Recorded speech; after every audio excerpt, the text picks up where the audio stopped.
In today's video, I'm going to teach you how to create new project name in Grok. By the end, you'll know exactly how to start a new project, give it a clear name, add instructions that guide your work, and finish the setup with optional sources so everything is ready to go. First, open your Grok account. Head to the Grok site or app and sign in so you land on your main workspace. If you're already signed in, you should see your dashboard with your recent activity. This is your starting point for creating and organizing projects.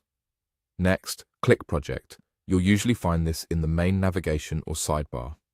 The Projects area is where Grok groups your work, so creating a project helps keep tasks, prompts, and resources neatly organized in one place. From here, click Create Project. A new project panel or page will appear. Enter your project name in the name field. Aim for something short, specific, and easy to recognize later. For example, include a topic, team, or date if it helps with clarity.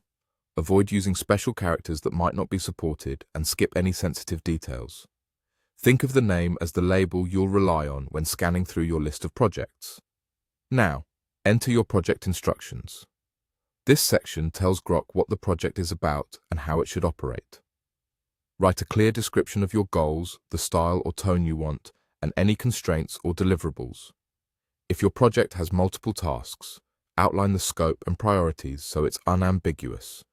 Keep it concise but complete. What success looks like, who the audience is, and any must-follow rules.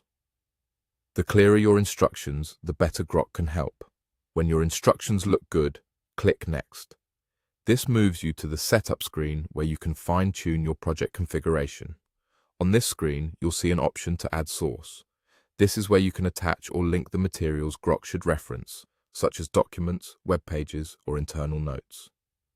Adding sources is optional, but it can dramatically improve accuracy by grounding the project in your content. Make sure your sources are relevant, up-to-date, and readable. If you don't have sources ready, you can continue without them and add them later when you're prepared. Once you've reviewed everything and added sources if you choose, click Create. Grok will finalize the setup and take you into your new project space. From here, you can start working immediately using the name and instructions you just defined. That's it. You opened your Grok account, navigated to projects, created a new project with a clear name, added instructions, moved forward, and optionally attached sources before creating it. You're all set to begin.